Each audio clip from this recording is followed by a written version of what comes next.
ಬೆಂಕಿಯಲ್ಲಿ ಹುಟ್ಟಿದ ದ್ರೌಪದಿಯನ್ನ ಹೂವಿನಲ್ಲಿ ಮರೆಸೋ ಮಹಾ ಉತ್ಸವ. ವೀರಕುಮಾರರು ಕತ್ತಿಯನ್ನ ಎದೆಗೆ ತಾಗಿಸಿಕೊಂಡು ವೀರಾವೇಶದಿಂದ ತಾಯಿಯನ್ನ ಭೂಮಿಗೆ ಕರೆಯುವ ಮಹಾ ಹಬ್ಬ. ಕರಗ ಹೊರುವ ಪೂಜಾರಿಯ ಹೆಂಡತಿ ಮಾಂಗಲ್ಯವನ್ನ ತೆಗೆದಿಟ್ಟು ವೈಧವ್ಯವನ್ನ ಸ್ವೀಕರಿಸ್ತಾರೆ. ತನ್ನ ಗಂಡನನ್ನ ಕರಗಕ್ಕೆ ಸಿದ್ಧ ಮಾಡುವ ಹಬ್ಬವೇ ಬೆಂಗಳೂರಿನ ಕರಗ. ಎಲ್ಲರಿಗೂ ನಮಸ್ಕಾರ. ವಿಚಿತ್ರ ಡೈರಿ ಯೂಟ್ಯೂಬ್ ಚಾನೆಲ್ಗೆ ಸ್ವಾಗತ. ನಾನು ಚಿತ್ರಾ ವೆಂಕಟೇಶ್. ಇನ್ನು ಯಾರೆಲ್ಲ ನನ್ನ ಚಾನೆಲ್ನ ಸಬ್ಸ್ಕ್ರೈಬ್ ಮಾಡಿಲ್ಲ ಅಂದರೆ ಚಾನೆಲ್ನ ಸಬ್ಸ್ಕ್ರೈಬ್ ಮಾಡ್ಕೊಳ್ಳಿ. ಮೇಲೆ ಕಾಣ್ತಿರುವ ಬೆಲ್ ಐಕಾನ್ ಒತ್ತಿ. ಸುಮಾರು 800 ವರ್ಷಗಳ ಇತಿಹಾಸ ಇರುವುದು ನಮ್ಮ ಈ ಬೆಂಗಳೂರು ಕರಗಕ್ಕೆ. ಆದರೆ ಧರ್ಮರಾಯ ದೇವಸ್ಥಾನವನ್ನ 1300 ವರ್ಷಗಳ ಹಿಂದೆಯೇ ಕಟ್ಟಲಾಗಿದೆ ಅಂತ ಹೇಳ್ತಾರೆ.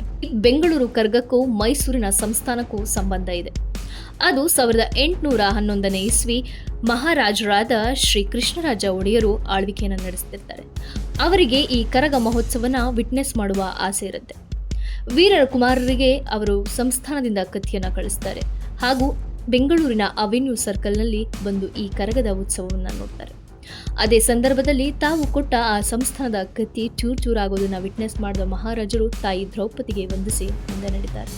ಇಂದು ಆ ಅವೆನ್ಯೂ ಸರ್ಕಲ್ ಅಂದರೆ 3ನೇ ಕೃಷ್ಣರಾಜ ಒಡೆಯರು ಬಂದು ನಿಂತು ಕರಗವನ್ನ ನೋಡಿದ ಸ್ಥಳವನ್ನ ರಾಜ ಮಾರ್ಕೆಟ್ ಅಂತ ಮರುನಾಮಕರಣ ಮಾಡಲಾಗಿದೆ.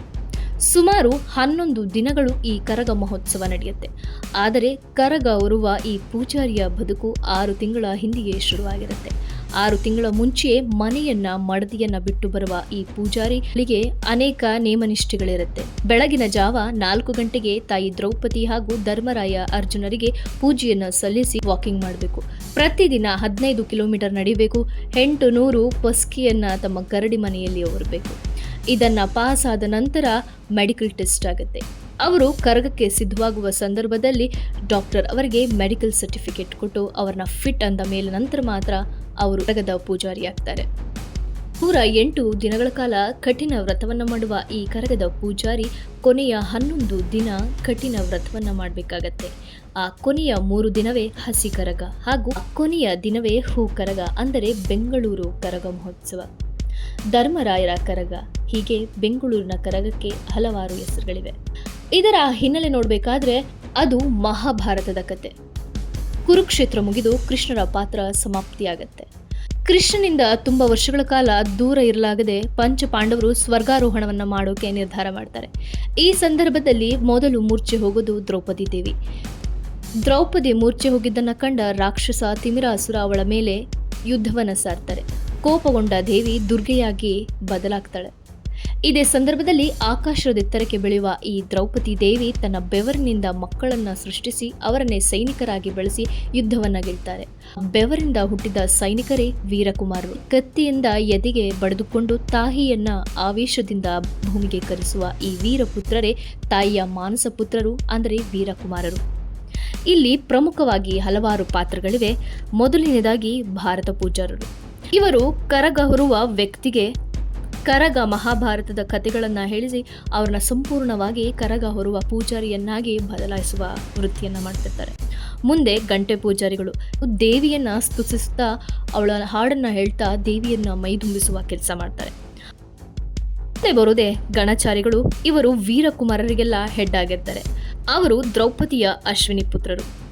ಪೋತರಾಜರು ಈ ಎಲ್ಲ ಕಟ್ಟುಪಾಡುಗಳನ್ನ, ನೀತಿ ನಿಯಮಗಳನ್ನ ಪಾಲಿಸುವ ಜವಾಬ್ದಾರಿಯನ್ನು ಹೊತ್ತಿರ್ತಾರೆ. ಮುಂದೆ ವೀರಕುಮಾರರು. ಕಥೆಯಲ್ಲಿ ಬರುವ ಹಾಗೆ ದೇವಿಯ ಬೆವರಿನಿಂದ ಸೃಷ್ಟಿಯಾದ ಸೈನಿಕರೇ ಈ ವೀರಪುತ್ರರು.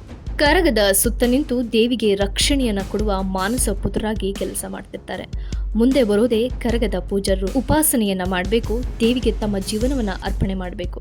ಮುಖ್ಯ ಪಾತ್ರ ಅದುವೇ ಕರಗ ಪೂಜಾರಿಯ ಹೆಂಡತಿ. ಎಂದು ಕರಗ ಪೂಜಾರಿಯು ತನ್ನ ಕರಗದ ಉತ್ಸವಕ್ಕೆ ಪಾಲ್ಗೊಳ್ತಾರೋ ಅಂದು ಆ ಕರಗ ಪೂಜಾರಿಯ ಹೆಂಡತಿ ತನ್ನ ತಾಳಿಯನ್ನ ಬಿಚ್ಚಿಟ್ಟು ವೈಧವ್ಯವನ್ನ ಸ್ವೀಕರಿಸ್ತಾರೆ. ಕರಗದ ಪೂಜಾರಿ ಸಂಪೂರ್ಣ ಕರಗ ಮಹೋತ್ಸವನ ಮುಗಿಸಿ ಮನೆಗೆ ಹಿಂತಿರುಗುವ ತನಕ ಅವರು ತಾಳಿಯನ್ನ ಧರಿಸುವಂತಿಲ್ಲ. 23 ಕಿಲೋಮೀಟರ್ ನಡೆದು ಉತ್ಸವವನ್ನ ಕಂಪ್ಲೀಟ್ ಮಾಡಲಾಗುತ್ತೆ. ಇದರಲ್ಲಿ 25 ಪೇಟೆಗಳಲ್ಲಿ ಹಾಗೂ 26 ದೇವಸ್ಥಾನಗಳಲ್ಲಿ ಈ ಕರಗಕ್ಕೆ ಪೂಜೆ ಸಲ್ಲಿಸಲಾಗುತ್ತೆ. ವಿಶೇಷ ಏನ್ ಗೊತ್ತಾ? ಕರಗ ದರ್ಗಾಗೆ ಹೋಗೋದು.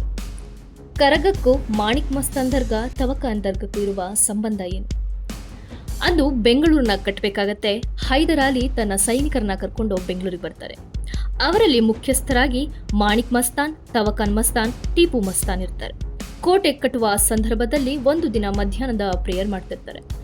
ಸಮುದಾಯದ ಎಲ್ಲ ಬಾಂಧವರು ಒಂದು ಕಡೆ ಪ್ರೇಯರ್ ಮಾಡ್ತಾ ಇದ್ರೆ, ಈ 3 ಜನ ಮಾತ್ರ ಮತ್ತೊಂದು ಕಡೆ ಯಾರಿಗೂ ತಿಳಿದಂತೆ ಪ್ರೇಯರ್ ನಡೆಸ್ತಿರ್ತಾರೆ. ಇದನ್ನ ಗಮನಿಸಿದ ಹೈದರಾಲಿ ಅಲ್ಲಿ ಯಾವ ಪ್ರೇಯರ್ ನಡೀತಿದೆ ಅಂತ ನೋಡಿದ್ರೆ, ಈ 3 ಜನ ಪ್ರಾರ್ಥನೆಯ ಶಬ್ದ ಕೇಳ್ತಿರುತ್ತೆ. ಅವರ ದೇಹ ತುಂಡು ತುಂಡಾಗಿ ಹೋಗಿರುತ್ತೆ. ಮತ್ತೆ ಅವರು ವ್ಯಕ್ತಿಗಳಾಗಿ ಮಾರ್ಪಾಟಾಗೋದನ್ನ ಕಂಡ ಹೈದರಾಲಿಗೆ ದಿಗ್ಭ್ರಮೆಯಾಗುತ್ತೆ ಮತ್ತು ಅವನು ಈ 3 ಜನರನ್ನ ದೈವ ಮನುಷ್ಯರು ಅಂತ ಕರೀತಾರೆ. ಮುಂದೆ ಈ ಟಿಪು ಮಸ್ತಾನ್ ತಮಿಳುನಾಡಿಗೆ ಪ್ರವಾಸ ಹೋಗಿ ತಮಿಳುನಾಡಲ್ಲೇ ಐಕ್ಯರಾಗ್ತಾರೆ. ಮುಂದೆ ಮಾಣಿಕ್ ಮಸ್ತಾನ್ ಹಾಗೂ ತವಕಾನ್ ಮಸ್ತಾನ್ ಕರ್ನಾಟಕದಲ್ಲೇ ಉಳಿಯುತ್ತಾರೆ. ಅವರ ದರ್ಗವೇ ಈ ಮಾಣಿಕ್ ಮಸ್ತಾನ್ ದರ್ಗಾ, ತವಕಾನ್ ದರ್ಗಾ. ಅವರಿಗೂ ಮತ್ತು ಧರ್ಮರಾಯರಿಗೂ ನಂಟಿದೆ ಅಂತ ನಂಬುವ ಆ ಸಮುದಾಯ ಬಾಂಧವರು ಇಂದಿಗೂ ಕೂಡ ಕರಗವನ್ನ ತಮ್ಮ ದರ್ಗಕ್ಕೆ ಕರೆಸಿಕೊಂಡು ಅವರ ರೀತಿ ರಿವಾಜುಗಳಂತೆ ತಾಯಿಯನ್ನ ಬೀಳ್ಕೊಡ್ತಾರೆ. ದ್ರೌಪದಿ ಕಾಲಿಟ್ಟ ಜಾಗವೆಲ್ಲ ಅಕ್ಷಯವಾಗುತ್ತೆ ಅನ್ನೋ ನಂಬಿಕೆ. ಆದ್ರಿಂದಲೇ ಅವಳು ನಡೆದ ಜಾಗವನ್ನ ಮಲ್ಲಿಗೆಯಿಂದ ಅಲಂಕಾರ ಮಾಡಲಾಗುತ್ತೆ. ತನ್ನ ಏರಿಯಾಗೆ ದ್ರೌಪದಿ ಬರದೇ ಇದ್ರೆ ನಾವೇ ದ್ರೌಪದಿಯನ್ನು ನೋಡೋಕೆ ಬರ್ತೀವಿ ಅಂತಾರೆ ಬೆಂಗಳೂರಿನ ಜನ.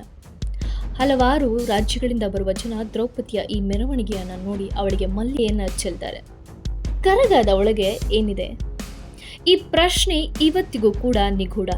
ಹಿರಿಯರ ಪ್ರಕಾರ ಕರಗದ ಒಳಗೆ ಏನಿದೆ ಅಂತ ಹೇಳಿದವರ ವಂಶ ಹಾಗೂ ಅದನ್ನ ಕೇಳಿದವರ ವಂಶ ನಾಶವಾಗುತ್ತೆ ಅಂತಾರೆ. ಅದಕ್ಕೆ ಇಂದಿಗೂ ಕೂಡ ಅದನ್ನ ನಿಗೂಢವಾಗಿ ಇಟ್ಟಿದ್ದಾರೆ. 107 ದಿನಗಳ ಕಾಲ ವ್ರತದಲ್ಲಿರುವ ಕರಗದ ಪೂಜಾರಿ 108ನೇ ದಿನ ದ್ರೌಪದಿಯಾಗಿ ಬದಲಾಗುವ ಸಂಭ್ರಮವೇ ಕರಗ ಮಹೋತ್ಸವ.